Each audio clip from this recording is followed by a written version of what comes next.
मेरे चैनल को सब्सक्राइब करें तथा घंटी को दबाएं और नई वीडियो का मैसेज पाएं।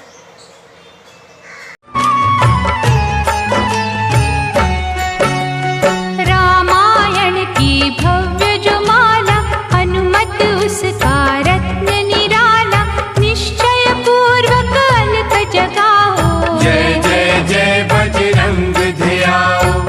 आइए, आपका बहुत बहुत स्वागत है। तो आपके मन में यह जिज्ञासा उत्पन्न हो रही है कि महाराज जी बताएं, जन्माष्टमी को लेकर भी अलग अलग मत 18 तारीख 19 तारीख का सुनने में आ रहा है, तो आप बताएं। तो देखिए, जन्माष्टमी होती तो दो ही है।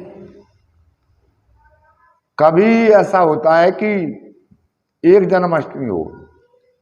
पहली जन्माष्टमी जो है वो स्मार्ता जन्माष्टमी और वैष्णव जन्माष्टमी दोनों लिखते आए पंचांगों में, लेकिन देखना यह पड़ता है कि अष्टमी तिथि कब है। तो मैं आपको बता रहा हूं कि जन्माष्टमी की अष्टमी तिथि, अष्टमी शुक्रवार को तिथि भुवन विजय पंचांग के अनुसार बताई जा रही है। तो ये अष्टमी तिथि शुक्रवार को पड़ रही है और अष्टमी रात 12:47 पर पूरी हो रही है, जो कि श्रीमद् भागवत कथा के अनुसार अष्टमी तिथि की रात पूरी होने पर ही भगवान का जन्म था। और रही बात रोहिणी नक्षत्र की, तो इसमें रोहिणी भी उसी रात में लग गया है, उसी रात में रोहिणी भी आ गया है। तो रोहिणी नक्षत्र से संबंध है भगवान श्री कृष्ण के जन्म उत्सव का। तो इस दिन पहली बात तो यह है कि हमारे लिए भगवान की पूजा में मनसा वाचा करुणा से इस व्रत को करना चाहिए। और ये व्रत जो है हिंदू धर्म मान्यता अनुसार, भागवत श्रीमद् भागवत कथा के अनुसार और अन्य पुराणों के अनुसार भगवान का जन्म अर्धरात्रि में ही हुआ था। इसीलिए भगवान राम के जन्म में दिन भर, दिन के दोपहर में हुआ था और सूर्य देव 1 महीना तक स्थिर रहे थे। मास दिवस कर दिवस भा मर्म न जाने कोई, रथ समेत रवि थाके निशा कवन विधि हो। तो ये श्री रामचंद्र मानस का दुआ है। भगवान राम के जन्म में 1 महीना भर सूर्य नारायण स्थिर होकर राम जन्म उत्सव देखते रहे थे और अन्य देवता भी देखते रहे थे। किसी ने ऑब्जेक्शन भी नहीं उठाया, क्योंकि किसी को पता भी नहीं पड़ा 1 महीना का 1 दिन बन गया था। तभी चंद्रदेव ने भगवान से प्रार्थना की थी कि मेरे लिए तो अवसर ही नहीं दिया। इसी कारण से दूसरे अवतार में भगवान श्री कृष्ण का अवतार लेकर उन्हीं विष्णु भगवान ने रात्रि अर्धरात्रि में जन्म लिया था, ताकि सूर्य देव को अवसर ही न मिले। सूर्य देव निकलने से पहले और डूबने के बीच में अर्धरात्रि में भगवान श्री कृष्ण ने जन्म लिया है। ये बात पुराणों से सिद्ध है। तो अष्टमी शुक्रवार है और रात्रि 12:47 से नवमी तिथि का प्रवेश हुआ है। और उसी में आपका ये जो है वृद्धि योग चला था। अष्टमी में वृद्धि योग, वो वृद्धि योग भी है और थोड़ी ही देर बाद ध्रुव योग का प्रवेश हो गया सुबह सुबह के टाइम पे।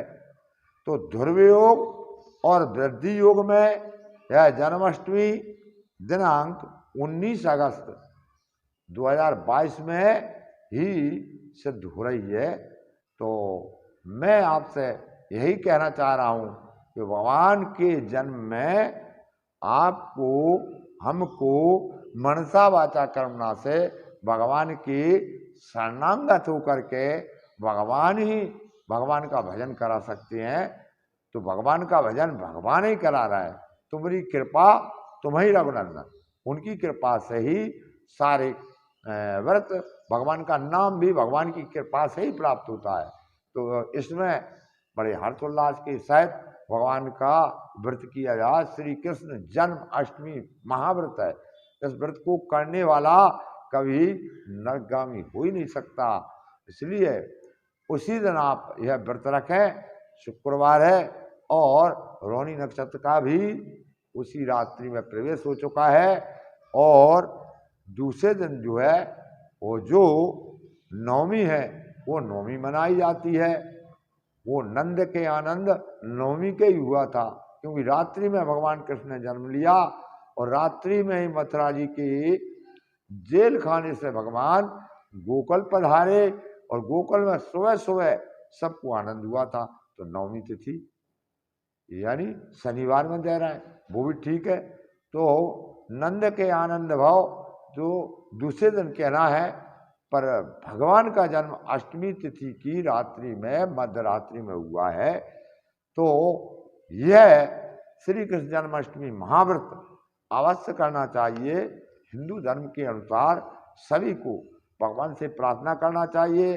भगवान का और रात्रि में विशेष अभिषेक करना चाहिए। भगवान को स्नान आदि, नए वस्त्र आदि, भगवान की भोग व्यवस्था, भगवान का भजन कीर्तन और व्रत रहकर भगवान को बाकायदा पालना में डालकर, पालकी में रखकर, विमानों में रखकर भगवान का स्वागत सत्कार करना चाहिए। यही हिंदू धर्म की मान्यता अनुसार भुवन विजय पंचांग अनुसार बताया जा रहा है कि 19 तारीख और शुक्रवार में भगवान की श्री कृष्ण जन्माष्टमी महाव्रत मनाया जाए।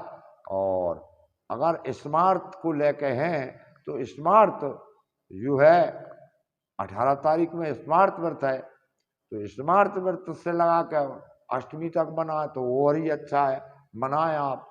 तो ये भगवान के श्री कृष्ण जन्माष्टमी में आपको भगवान को नए नए वस्त्राभूषण पहनाए, भगवान का पुरस्सूख से भगवान का पूजन किया जाए, भगवान का अभिषेक किया जाए, श्री कृष्ण जन्मोत्सव विशेष रूप से मनाया जाए। तो ये 19 तक गया है और एक है स्मार्त और दूसरी जन्माष्टमी है वैष्णव। तो जो भी मना रहे हैं आप अच्छा ही कर रहे हैं। भगवान का भजन कीर्तन जितना हो जाए उतना जरूर करें।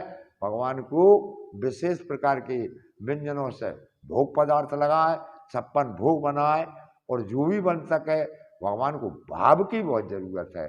भगवान को भाव अर्पण कर दें, सच्चे मन से भगवान के हो जाए, जो कुछ है भगवान के समर्पित कर दें और कहें कि तन मन धन है अर्पण, सब कुछ है तेरा और तेरा तुझको अर्पण, लागत क्या मेरा, अपना कुछ भी नहीं है यहाँ पर, सब भगवान का दिया हुआ है। और भगवान को समर्पित करके बाद में आप प्रसाद रूप में जो आपको जीवन मिला है वो प्रसाद जीवन का आप प्राप्त करें। तो मैंने आपको यह जन्माष्टमी के बारे में बताया। प्रश्न करने के लिए आपको बहुत बहुत धन्यवाद।